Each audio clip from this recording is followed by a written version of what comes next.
Welcome to Layer the Alchemist, where we discuss all things heavy metal and hard rock. It's the morning after Judas Priest live. I saw them last night in Orlando, Florida, at the Orlando Fairgrounds. They were part of what was called the Warlando Metal Fest. Lots of bands, 2 different stages, big outdoor field. And Judas Priest and Sabaton were the headliners of the main stage. Spoiler warning, I am going to be talking about the set list. I'm going to be talking about songs on the set list. So if you're planning on seeing Priest and you don't want to know what they're going to be playing, you want it to be a surprise, you probably want to click off now. But before you click off, I will say that I thought the set list was amazing. All right, so here we go. Judas Priest are one of my big bands. You know, Maiden, Priest, Dio, Sabbath, Ozzy, AC/DC. Those are my biggies. And Priest, I always try to catch them whenever they come into town. And this is the first metal show I've been to in a while, so it was kind of special for that also. And I will say that it was really, really great. The set list I thought was fantastic. I really love what Judas Priest does with their set list. They've been doing this for a while now, where they will pull out deep cuts and just kind of represent their whole history. This is being dubbed as like a 50 years celebration or something like that. So they went all the way back to their first album, and they played songs from a lot of their records. And before I get into the set list, I'll tell you here, I'm looking at Setlist, the Setlist.com or Setlist FM site, and there were 4 songs from Painkiller, 2 from British Steel, 2 from Defenders of the Faith, 2 from Screaming for Vengeance. All the rest here had 1 song. Firepower, Killing Machine, Point of Entry, Ram It Down, Rockarola, Sad Wings of Destiny, Stained Class, and Turbo. So you got some stuff from the 70s. You got some of this, of course, the classic stuff from like British Steel and Screaming for Vengeance, Painkiller, the most represented album here, but you also got stuff from Ram It Down and Turbo. You didn't get a whole lot from their more recent stuff. I mean, it was nothing from Nostradamus, nothing from Redeemer of Souls. You got something from Firepower. Of course, you didn't get anything from the Rip Owens era of the band, but I think in general it was a really good representation of their career, and I think there were cuts in there for the hardcore fans.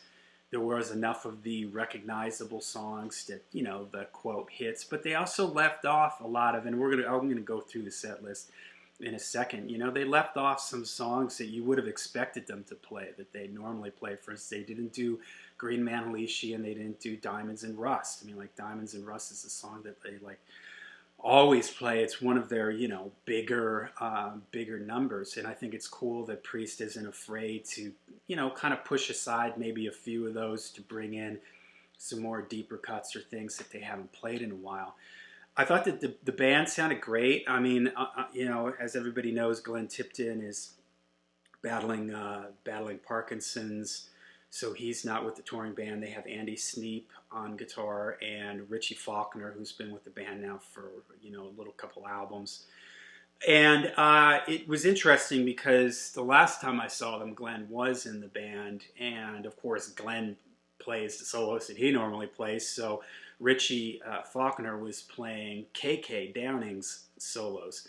But it sort of flipped around. It looked like Richie, to me, was playing most of Glenn's solos. There were some times, I think, when Andy did take some of the solos that would have been Glenn's, but it looked like the majority of them were being played by Richie. It was a little hard to tell because I was kind of far back, and sometimes it was hard to tell who was playing what on stage. But the guitar sounded great. I love Richie Faulkner. I think that he's an amazing player.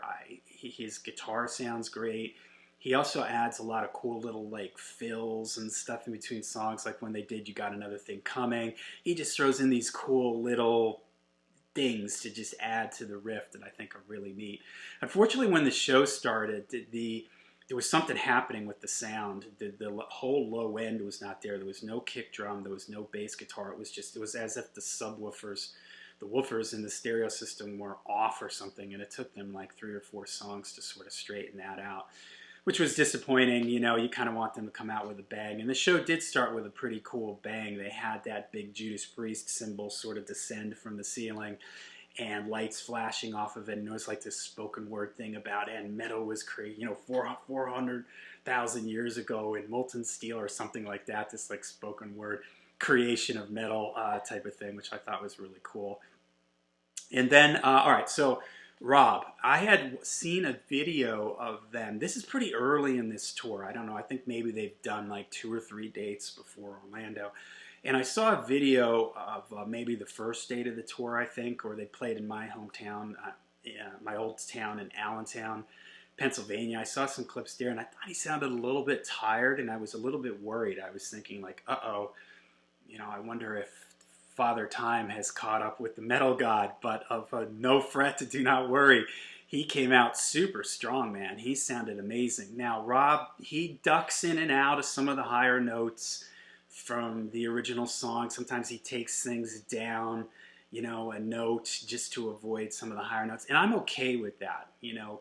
It still sounds good. It's just that instead of maybe going up, he just stays on the same note, or he goes down, or he plays it a little bit differently. I'm okay with that. He still does plenty of the high stuff, like when he does Painkiller and all that stuff in that upper range. That stuff sounded great. They did Victim of Changes, and at the end of that, when he does that big scream, it was just like, wow, he held it out for really long, and it just exploded out of the PA system. So I thought that Rob sounded really, really good.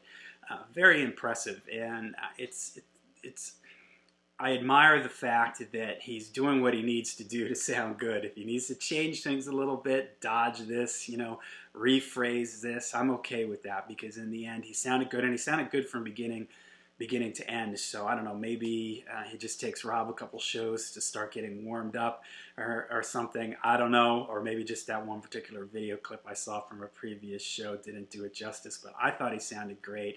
He was really loud in the mix. You could hear everything that he was doing. He kind of looks cool he's got that big beard now, you know, he's got his jacket on and everything. And the stage set was really cool. It was kind of like this industrial like vibe to the stage set, so that was cool. All right, so to the set list. Again, I thought it was an amazing set list. They started with Battle Hymn, just going over the PA system, and then they went into One Shot at Glory from Painkiller, which I thought was pretty cool. You know, normally they start with Hellion, the Electric Eye, which I think is one of the greatest concert openers of all time, but I thought it was cool that they mixed it up. Lightning Strike, that's a newer one that was, you know, nice to see them throwing something new this early in the set. You've got Another Thing Coming, of course. Great crowd sing-along and everything. Then, here's one that I really loved. Freewheel Burning. I think Defenders of the Faith is an album that I love. I think it's a real kind of dark horse, deep-cut album. It stands a little bit. It gets overshadowed a little bit by Screaming for Vengeance and British Steel, because, you know, their biggest hits came from those two albums, but Defenders of the Faith is an amazing album, and hearing them do Freewheel Burning, I just loved it, you know, that whole part, looking for a leap has never been the way we keep our road is free, that was just so cool when it went into that part. I loved it. The guitar sounded amazing, like Richie, you know, he played Glenn Tipton's solo, like, right to the T. Turbo Lover, you know, maybe not my favorite Priest album, but I always thought this song sounds great live. They also had a big screen behind them where they were projecting images. I kind of wish they had shown more of the band. They would project images, and sometimes it would go blank, and sometimes they would project images of the band, but I wish they had used that time when they weren't projecting the images to show, you know, close-ups of the band. They kind of did it, but I think they could have done it a little bit more. Hell Patrol from Painkiller. The Sentinel, here's another one that was like, wow, I love this song. Man, I love Defenders of the Faith. So to hear the Sentinel, that whole middle section, amidst the upturned, burnout cars, the scavenger awaits. You know, that whole thing was just amazing. I loved it. Touch of Evil, what a great melodic song. And in the live setting, the whole ba-da-da-da-da-da-da, you know, the crowd getting in a great live song. Rob sounded amazing. That spot with the "You're possessing me" was just incredible. His voice just like soaring into the stratosphere. Love it. Then they played Rock-a-Rolla. You know, Rob commented on it being their 50 years out celebrating, and they played Rock-a-Rolla, which I thought was awesome to play a real deep cut like that. Their first album is an album that I I like to visit a lot. It's different for Judas Priest, and it's a fun record. Victim of Changes, that's one they play a lot. I mentioned the guitar sounded great in this. Richie took like an extended solo at the end, all kinds of whammy bar stuff over while the band was jamming out underneath them. Desert Plains, here's another deep cut off of Point of Entry. I love this song, and this sounded amazing live. So cool for them to pull that out. Blood Red Skies, here's another one from Ram It Down, a pretty deep cut, where I think on the studio version of this, I think that song... it suffers from the electronic drums. So here, I think it was really, really cool that they played it here. And it sounds much better in a live sitting for me. And being that the show was on 9/11, they did a little tribute thing on the video screen, which I thought was awesome. Another deep cut, Invader. Wow, from Stained Class. Amazing, love it. Super cool to pull out from one of my favorite Priest albums. Then, of course, Painkiller. That Rob sounded amazing on that. The drums, Scott Travis sounded amazing. Then they went off stage, and for the encore, they did Hellion Electric Eye. Fantastic. Hellbent for Leather. Rob comes out on the motorcycle, breaking the law, and they go out on Living After Midnight. So overall, just a very satisfying set list. I think it, for everybody, if you're just sort of a casual fan that only knows the hits, there was enough there for you, spaced out enough in the set to keep you interested. If you're a hardcore fan, there was enough there for you also. All right, so there you go. A little review of the Judas Priest show. Let me know, anybody out there, have you seen them already? Are you going to see them? Are you looking forward to it? What do you think of this set list? Let me know in the comments down below. Till we see you again, make sure you stay heavy, stay metal.